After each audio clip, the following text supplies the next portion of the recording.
Hello class seventh. Second chapter को हम आगे बढ़ाते हैं। अभी तक हमने जो सीखा है वो डेफिनेशन सीखी थी फ्रैक्शन की, और जो फ्रैक्शन लिखी हुई है उसको वर्ड्स में पढ़ना कि कैसे पढ़ते हैं। 1/6 को 1/6 बोलेंगे, 2/3 को 2/3 बोलेंगे, या कुछ क्वेश्चन सोल्व किए थे आप लोगों ने, राइट। आज हम सीखेंगे सबसे पहले कि फ्रैक्शन की जो सिंपलेस्ट फॉर्म होती है वो क्या होती है। सिंपलेस्ट फॉर्म बोलो या फिर लोवेस्ट फॉर्म, एक ही बात है, ठीक है।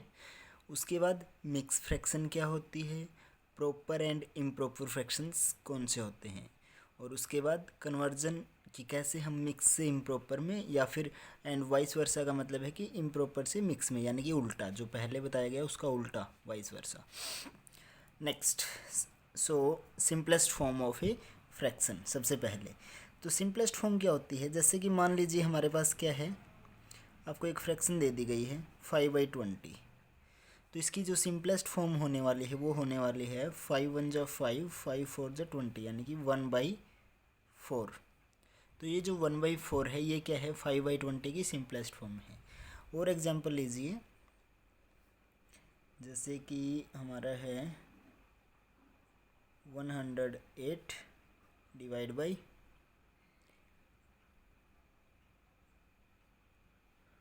ठीक है। अब ये हमें पता है कि ये 3 से डिवाइड होता है 108 भी, और 2 3 1, यानी कि ऐड करके अगर आप देखोगे 3 एंड 1 4 एंड 2 6, ये भी 3 से डिवाइड होता है। तो दोनों को 3 से डिवाइड करोगे जब आप, तो आपको आंसर कितना मिलेगा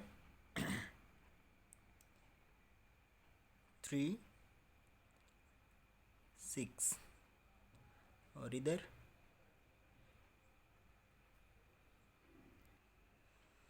ये आ गया आपका 36/77। तो मतलब कि हमें पता कैसे चल रहा है कि सिंपलेस्ट जो फॉर्म होती है वो क्या होती है। अब सिंपलेस्ट देखिए, हमारी फ्रैक्शन जो नॉर्मल फ्रैक्शन वो होती है p/q की फॉर्म में, जहाँ पर q जीरो नहीं होता। लेकिन यहाँ पर क्या है कि p और q के आपस में क्या हो सकते हैं, कुछ कॉमन फैक्टर हो सकते हैं। जैसे 5 और 20 में 5 इनका कॉमन फैक्टर था, 108 और 231 में 3 दोनों का कॉमन फैक्टर था। यानी कि हमें p/q को एक ऐसे नंबर से हमें डिवाइड करना है जो क्या हो, p और q का दोनों का क्या हो, HCF। यानी कि सबसे जो बड़े वाला फैक्टर, कॉमन फैक्टर में सबसे जो बड़ा होता है वो, उससे आपको डिवाइड जब आप करोगे फ्रैक्शन को, तो आपको जो रिजल्ट मिलेगा, मान लो कि भाई p/q को HCF से डिवाइड किया, एक नई फ्रैक्शन बन गई जिसको हमने a/b बोल दिया। तो ये a/b जो है ये क्या हो जाएगी आपकी सिंपलेस्ट फॉर्म। सिंपलेस्ट फॉर्म बोलिए, या फिर लोवेस्ट ट्रम भी आप बोल सकते हैं उसको। दूसरा नाम क्या है, लोवेस्ट ट्रम। क्लियर। तो यहाँ पर देखिए आपके पास दो सॉल्यूशन हैं। क्या कि एक तो आप नॉर्मल जो भी आपको फ्रैक्शन दी गई है उसको डिवाइड करते चलो, जैसे 100/50 है, या फिर 100/40 है मान लीजिए। तो एक तो कई बार आप क्या करते हो भी, 2 से डिवाइड किया 50 आ गया, यहाँ पर भी 2 से डिवाइड किया 20 आ गया, दोबारा से 2 पे डिवाइड किया 25, यहाँ पे 2 से डिवाइड किया 10। अब इसको 5 से डिवाइड किया, ये 5 और ये हो गया 2, तो 5/2 आपका आंसर आया। तो ये भी मतलब एक तरीका है, आप इस तरीके से भी कर सकते हो। लेकिन यहाँ पर प्रॉब्लम आ सकती है आपको। ये तो सिंपल था कि अगर कोई बड़े ऐसे नंबर हैं, या फिर कोई ऐसा नंबर है जो 11 से डिवाइड हो रहा है, 13 से डिवाइड हो रहा है, तो एकदम से आपको मतलब हो सकता है कि आपको समझ में ही ना आए वो चीज़ कि वो हो भी रहा है 13 से या नहीं, आपको नहीं पता चले। तो बेस्ट तरीका क्या है कि जो भी आपको दे रखा है, जैसे 100 दोनों जो दो नंबर आपको दे रखे थे किसकी फॉर्म में, न्यूमरेटर और डिनोमिनेटर जो है, उन दोनों का आप क्या निकाल लो, HCF निकाल लो, और HCF निकालने के बाद उसी से आप क्या कर दो, डिवाइड कर दो, ठीक है। अब वैसे तो आप लोग सीख चुके हो HCF निकालने के, देखो 4th क्लास से आप सीखते आ रहे हो, बट फिर भी एक बार रिवाइज कर लेते हैं हम कि HCF हम कैसे निकालते हैं दो नंबर का। अब जैसे ये है, देखो फाइनल आंसर यहाँ पे हमारा 5/2 आया है। HCF वाले तरीके से भी आंसर यही आएगा। तो मान लीजिए भाई 100 और 40 का हमें क्या निकालना है, HCF। तो इसके लिए सिंपल तरीका क्या है एचसीएफ में आपको पता है कि प्राइम नंबर आप यहाँ पर लेते हो तो प्राइम नंबर यानी कि सबसे छोटा 2 ही है जो दोनों को क्या कर रहा है, डिवाइड कर रहा है। तो 50, 20, अगेन 2, 25 एंड 10, नाउ 5 से क्यों किया अभी, क्योंकि देखो 20 से ये 25 जो है 2 से नहीं हो रहा था, 3 पे देखा तो 3 से भी नहीं हो रहा था, इसलिए हम 5 पे गए, 5 पे दोनों होते हैं। तो ये हो गया आपका 5 और ये हो गया 2, तो हम इसको यहीं पे छोड़ देंगे। और हमारा जो HCF आएगा, आप यहाँ पे लिख सकते हो कि HCF of 140 is equal to, देखिए HCF निकालने का बिल्कुल सिंपल तरीका है। देखो LCM का तो क्या होता है, जो भी आया है इस साइड और यहाँ पर है, इन सभी की मल्टीप्लाई करते हैं तो वो हमारा क्या होता है, LCM दो नंबरों का।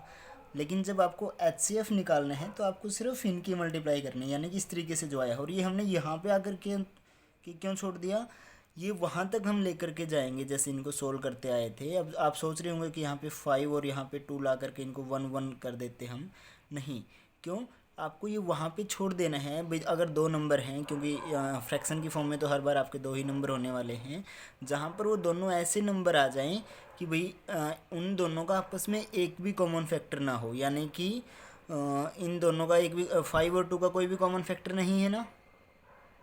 ये दोनों कैसे हैं, को प्राइम। को प्राइम कौन से नंबर होते हैं, जिनका कॉमन फैक्टर 1 हो, यानी कि 1 के अलावा कोई भी कॉमन फैक्टर ना हो जिनका।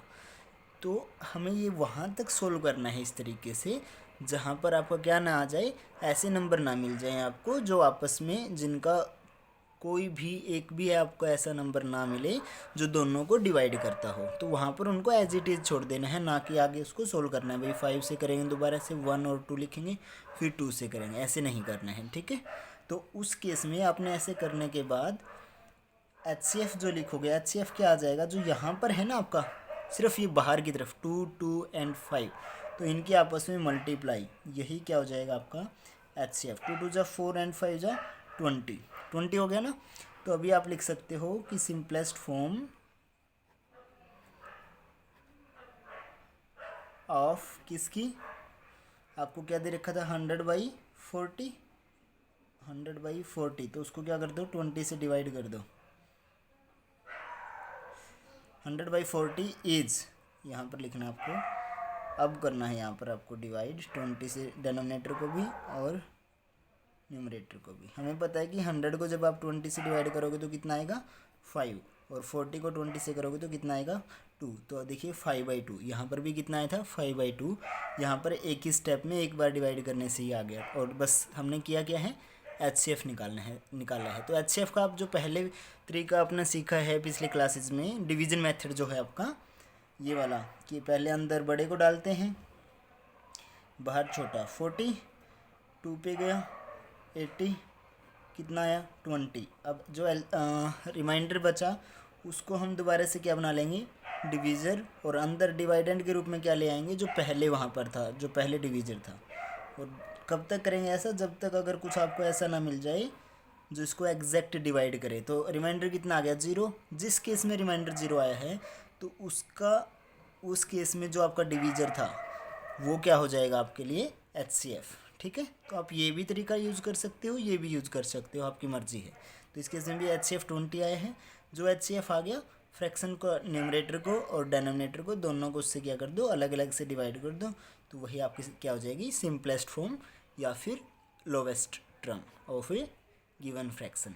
क्लियर, होप समझ में आ गया होगा आपको कि सिंपल करना कुछ नहीं है, जो आपका फ्रैक्शन दे रखा है उसको हमें डिवाइड करना है HCF और दोनों नंबरों के HCF से। अब HCF आप कैसे निकालते हो आपकी मर्ज़ी है, इस तरीके से निकालो या इस तरीके से निकालो, ठीक है। यहाँ पे कंफ्यूज नहीं होना है, ये पहले आपने नहीं किया इस तरीके से HCF, तो यहाँ पर सिंपल HCF क्या है कि भाई दोनों नंबर को हम तब तक प्राइम फैक्टराइजेशन करेंगे उनकी इकट्ठा जब तक कोई भी हमें दो ऐसे नंबर ना मिल जाएं जिनका कोई भी कॉमन फैक्टर ना हो। और जैसे ही वो नंबर मिलते हैं उसी केस में हम उसको स्टॉप कर देंगे, ठीक है। और वहाँ पर जो फिर बाहर की तरफ जो प्राइम नंबर इकट्ठे हुए हैं उनकी आपस में मल्टीप्लाई करेंगे तो वो आपका HCF आ जाएगा। ठीक है, आप 3-4 एग्जाम्पल करोगे इस तरीके से तो आपको समझ में आ जाएगा कि HCF कैसे निकलता है इस मेथड से। क्लियर। नेक्स्ट अब है यानी कि हमारा हो गया सिंपलेस्ट फॉर्म और लॉन्ग ये या फिर लोवेस्ट टर्म हो गया किसकी सहायता से, साथ में आपने एक HCF निकालने का एक नया मेथड सीख लिया है। अभी हम करेंगे मिक्स फ्रैक्शन। अब मिक्स फ्रैक्शन क्या होती है? ओके, मिक्स फ्रैक्शन सीखने के लिए उससे पहले आपको प्रॉपर और इम्प्रॉपर फ्रैक्शन का पता होना चाहिए। तो पहले हम प्रॉपर फ्रैक्शन के बारे में पढ़ेंगे।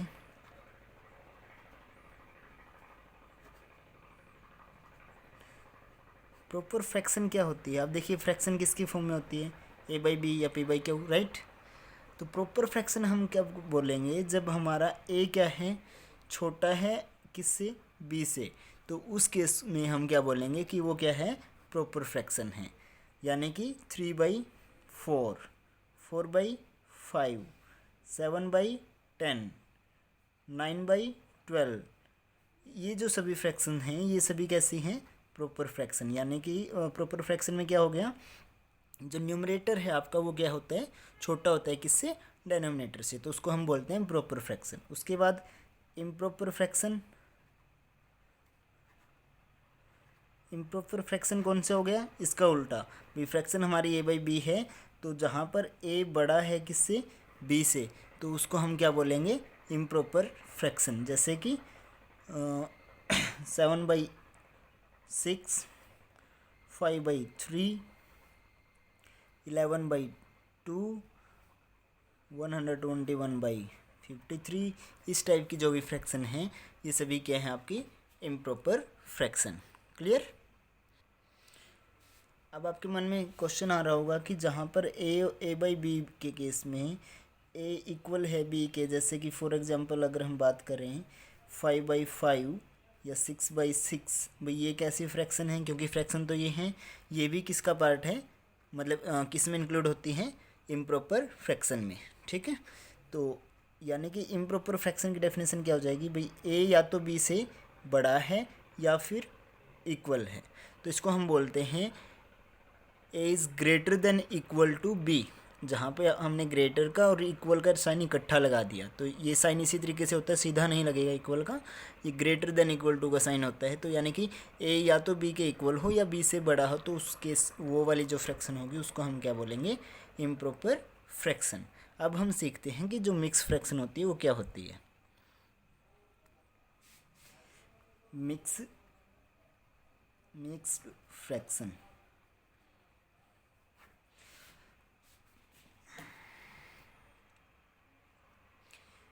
तो मिक्स्ड फ्रैक्शन यानी कि एक ऐसी फ्रैक्शन जो किस टाइप की होती है, a वुल b/c। इसको बोला कैसे जाता है, a वुल b/c, जहाँ पर a तो क्या है, एक नेचुरल नंबर होता है हमारा कोई भी, और जो b/c है वो कैसी फ्रैक्शन होती है, वो एक प्रॉपर फ्रैक्शन होती है।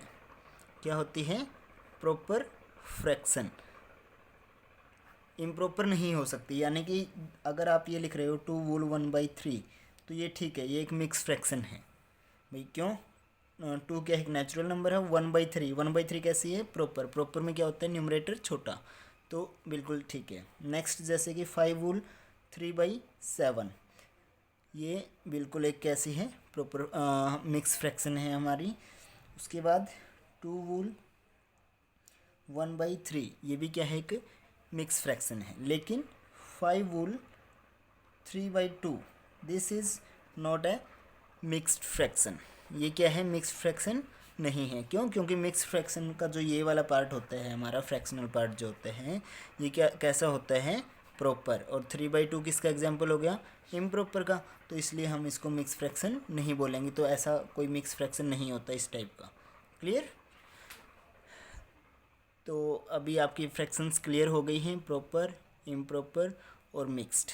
अब ये क्यों नहीं होता, क्योंकि देखिए 3/2 को हम खुद क्या लिख सकते हैं। अब इसका मतलब क्या है, इसको अगर जो रूल होता है हमारा वो क्या होता है, 5 2 10 प्लस 3 कितना हो गया, 13/2। और 13/2 को जब आप डिवाइड करके देखोगे 13 को 2 से, तो उसके इसमें 6 12 1, तो इसको तो हमें कैसा लिखना पड़ेगा, 6 वूल 1/2, ना कि 5 वूल 3/2। तो ये क्या है, हमारी एक मिक्स फ्रैक्शन है, बट ये वाली नहीं है। क्लियर? क्योंकि 3/2 को हम खुद इसको भी सोल्व किया जा सकता है। अब 3 2 से डिवाइड होता है, यानी कि यहाँ पर जो होता है वो रिमाइंडर होता है। ऊपर हम क्या लिखते हैं, रिमाइंडर को लिखते हैं, और रिमाइंडर तो कभी भी डिवीजर से बड़ा नहीं होते हैं, आपको पता है। तो इसलिए क्योंकि रिमाइंडर डिवीजर से बड़ा नहीं हो सकता, इसलिए मिक्स फ्रैक्शन में जो ये वाला फ्रैक्शनल जो पार्ट होता है वो हमारा हमेशा क्या रहता है, प्रॉपर रहते हैं, ना कि इम्प्रॉपर। क्लियर? आइए तो अभी हम सीखते हैं कि एक मिक्स फ्रैक्शन से मिक्स्ड फ्रैक्शन को इम्प्रॉपर फ्रैक्शन में कैसे चेंज करते हैं।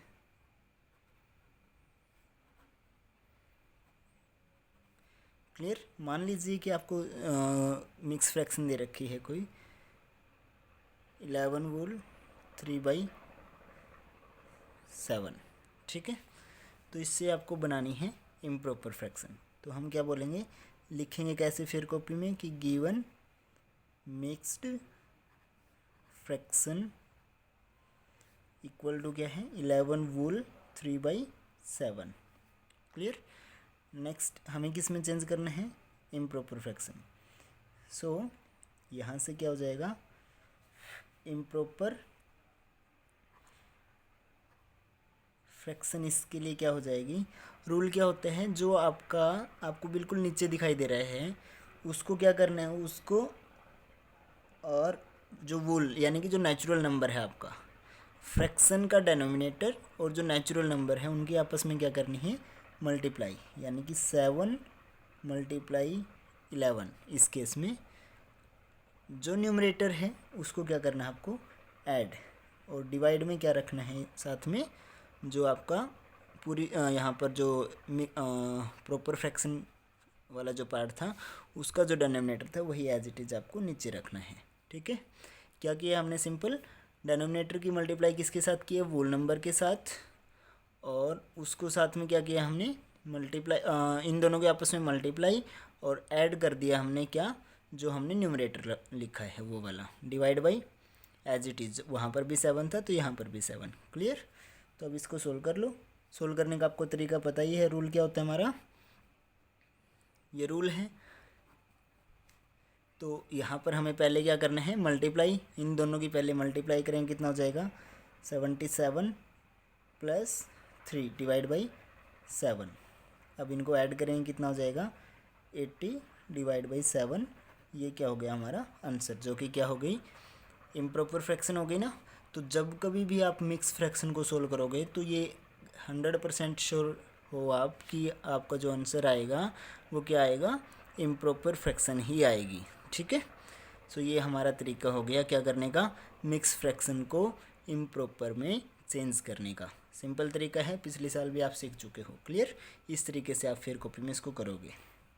नेक्स्ट इसका उल्टा क्या, कि भाई इम्प्रॉपर फ्रैक्शन को हम मिक्स फ्रैक्शन में कैसे चेंज करेंगे। अब इसके लिए क्या करना है हमें, तो जो भी इम्प्रॉपर फ्रैक्शन दे रखी है वो लिखो कि गिवन इम्प्रॉपर फ्रैक्शन कितनी दे रखी है आपको, मान लीजिए यही है, आपको दे रखा है भाई 80/7 को आपको मिक्स में चेंज करना है। So mixed fraction will be, हो जाएगी, क्या रहेगी आपकी। अब कैसे पता चलेगा कि कौन सा पार्ट कहाँ पर क्या लिखने हैं, आप क्या करो, उसको डिवाइड कर लो। सिंपल जो डिवीज़न का आपका रूल होता है, अब 7 से करना है तो 7 × 1 = 7, माइनस होके 1, ऊपर से 0 हमने नीचे लिया तो कितना हो गया 10। अब दोबारा से 7 × 1 = 7, कितना बचा 3। क्लियर? अब देखिए यहाँ पर ये क्या है, जो लास्ट में बचता है वो क्या होता है, रिमाइंडर। ये क्या है, क्यूसेंट, और ये क्या है, डिवीज़र। क्लियर? तो जो इम्प्रॉपर फ्रैक्शन आप लिखते हो उसके लिए पैटर्न आप चाहो तो ऐसे ध्यान से देख सकते हो कि पैटर्न हमारा क्या होता है। उसके लिए सिंपल यहाँ पर जो वोल नंबर के रूप में लिखते हो वो लिखते हैं हम क्यूसेंट, फ्रैक्शनल पार्ट में ऊपर रिमाइंडर और नीचे divisor. Clear? Quotient, reminder, divisor. So यानी कि इसका क्या हो जाएगा हमारा इस फ्रैक्शन के लिए, ये आपको लिखना नहीं है, फिर कॉपी में सिर्फ बताने के लिए आपको कि तो हमारा क्यूसेंट यानी कि कितना आया है 11। यहाँ पर आप लिखेंगे इसको, नोट हियर, क्योंकि हम यहाँ पे लिख रहे हैं। आपके अगर साइड में जगह बचती है तो ये डिवीज़न जो आप यहाँ पे करके देख सकते हो।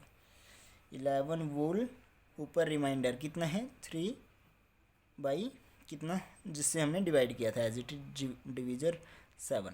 तो देखिए वही आ गया ना 11 वोल 3/7। सो ये तरीका है आपका इम्प्रॉपर से मिक्स फ्रैक्शन में चेंज करने का। सिंपल क्या करो, डिवाइड कर लो, पॉइंट में आपको नहीं लेके जाना है, जहाँ तक लास्ट में डिवाइड होता है जो भी डिजिट आपको दे रखे हैं उन्हीं को यूज़ करते हुए, तो वहाँ तक आप उसको सोल्व करोगे। फिर उसके बाद जो क्यूसेंट आ गया उसको वोल पार्ट के रूप में लिख दो, और जो रिमाइंडर आ गया उसको ऊपर लिख दो फ्रैक्शन पार्ट में, और जो क्यूसेंट था आपका, सॉरी डिवीज़र था जो, उसको डिनोमिनेटर के रूप में लिख दो। क्लियर? सो ये तरीका है आपका मिक्स फ्रैक्शन से इम्प्रॉपर फ्रैक्शन में चेंज करने का। अभी जो 2 सम मैंने कल आपको दिए थे रफ कॉपी में करने के लिए, पहले फर्स्ट और सेकंड क्वेश्चन जो 2.a एक्सरसाइज का है वो तो आपको फिर कॉपी में करना था। जो थर्ड और फोर्थ क्वेश्चन था वो आपको रफ कॉपी में करने के लिए मिला था। तो उसमें से एक क्वेश्चन तो आपका सॉल्व हो चुका है अभी, जो हमने सिंपलेस्ट फॉर्म सीखा है। सेकंड जो क्वेश्चन बचा है जिसमें आपको क्या था, कोई फ्रैक्शन दे रखा है कोई भी, और बोला गया है कि उसके लिए आपको एक इक्विवेलेंट फ्रैक्शन लिखनी है, या फिर ऐसा बोला गया कि भाई इसके इक्विवेलेंट फ्रैक्शन लिखिए जिसका न्यूमरेटर उन्होंने खुद बताया कि इतना होना चाहिए। तो उसके लिए इक्विवेलेंट फ्रैक्शन बताना है आपको। फॉर एग्जांपल मान लीजिए कि आपको फ्रैक्शन दी गई है कि 8/9, और आपको बोला गया है कि इसको कन्वर्ट करना है या फिर इसकी इक्विवेलेंट एक फ्रैक्शन आपको लिखनी है जिसका डेनोमिनेटर कितना हो 27।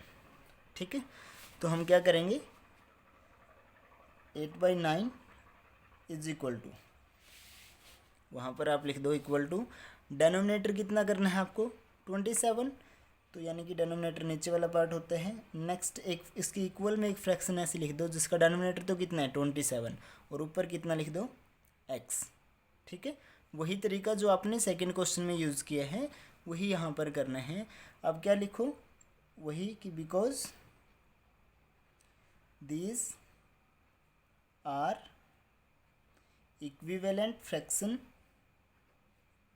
क्योंकि ये क्या है इक्विवेलेंट फ्रैक्शंस हैं, सो इसलिए क्या हो जाएगा 8 cross multiply 8 multiply 27 is equal to हो जाएगा किसके x multiply 9। Clear? Next step में आप चाहो तो आप नीचे ही सोल्व करोगे लगातार, तो नेक्स्ट स्टेप क्या हो जाएगा 8 मल्टीप्लाई 27 और 9 जो कि x के साथ किस में है मल्टीप्लाई में है, तो इस साइड आके डिवाइड में, इज इक्वल टू अकेला x बचेगा। अब 9 से 27 कैंसिल हो गया 3 पे, 8 3 जा कितना आ गया आपका 24 इज इक्वल टू x। तो x की वैल्यू कितनी आ गई 24, इसलिए यहाँ पे सो the required fraction is, so next आप क्या लिखोगे, सो हम क्या लिखेंगे कि सो comma the required fraction is कितना हो जाएगा, x की जगह पे 24 रख दो, और डेनोमिनेटर तो कितना रहना है 27, क्योंकि उन्होंने बोला था 24 डिवाइड बाई 27, यही आपका क्या हो जाएगा आंसर। कैसे किया कि आपको एक फ्रैक्शन दी मिलेगी, बोला जाएगा कि 8/9 फ्रैक्शन के एक इक्विवेलेंट ऐसी फ्रैक्शन लिखिए, या फिर इसको कन्वर्ट कीजिए ऐसी फ्रैक्शन में जिसका डेनोमिनेटर कितना है 27। तो अगर डेनोमिनेटर 27 बोला है तो हम क्या करेंगे 8/9 जो भी आपको फ्रैक्शन दे रखा है इज इक्वल टू, अब डेनोमिनेटर दिया था तो डेनोमिनेटर हमने 27 लिख लिया, तो न्यूमरेटर हमें नहीं पता उसका, क्योंकि इक्विवेलेंट होना चाहिए ना, ऐसा नहीं है कि अपनी मर्जी से भी डेनोमिनेटर तो 27 कर देंगे, ऊपर कुछ भी लिख देंगे, तो फिर वो तो इक्विवेलेंट नहीं होगा ना। तो इक्विवेलेंट होनी चाहिए, या फिर मतलब फ्रैक्शन तो हमें यही रखनी है, दोनों की दोनों इक्विवेलेंट होनी चाहिए। तो उस केस में हम क्या करेंगे, अगर डेनोमिनेटर आपको दे रखा है तो न्यूमरेटर को आप एक्स वाई जेड कुछ भी पुट कर दीजिए। फिर क्या बोलोगे कि because these are equivalent fraction, क्योंकि ये इक्विवेलेंट फ्रैक्शन है, सो तो क्या हो जाएगा, A into D is equal to B into C, 8 into 27 is equal to X into 9। अब आपकी मर्ज़ी है कि भाई आप इसको चाहो तो मल्टीप्लाई कर सकते हो यहाँ पे, और फिर उसको 9 से डिवाइड करो, लेकिन ये बहुत आसान तरीका रहेगा, आप इसको एज इट इज़ रखो, एक्स के साथ जो मल्टीप्लाई में है उसको दूसरी साइड लेके आइए, वो 100% उसको क्या करेगा, कैंसिल करेगा वहाँ पर, और फिर सिंपल कैंसिल करके जो भी आंसर आता है वो आप लिख लो। So the required fraction is, तो फिर अगर आप जो एक्स है अगर वो आपको न्यूमरेटर था तो मान लीजिए फिर उसको न्यूमरेटर में रख दीजिए, और अगर वो डेनोमिनेटर था तो उसको डेनोमिनेटर में रख दीजिए, ठीक है, तो आपका आंसर आ जाएगा। क्लियर? तो इस तरीके से आपको करना है, जहाँ पर आपको एक फ्रैक्शन दी जाएगी और उसके इक्विवेलेंट या फिर उसको कन्वर्ट करना है ऐसी फ्रैक्शन में जिसका डेनोमिनेटर या न्यूमरेटर में से एक चीज़ उन्होंने दे रखी है, जो नहीं दे रखी उसको आप क्या मान लोगे, एक्स, फिर दोनों की क्रॉस मल्टीप्लाई कर दो, वहाँ से एक्स की वैल्यू निकाल लो। और ये लाइन लिखनी बहुत ज़रूरी है, ये भी लिखना बहुत ज़रूरी है। क्लियर? और सेकंड स्टेप में जब हम सोल्व करते हैं तो वहाँ पे ये इम्प्लाइज का साइन भी आना ज़रूरी है, क्योंकि इक्वल यहाँ पे आ चुका है। Clear? So that's it for today. See you tomorrow. Bye bye, students.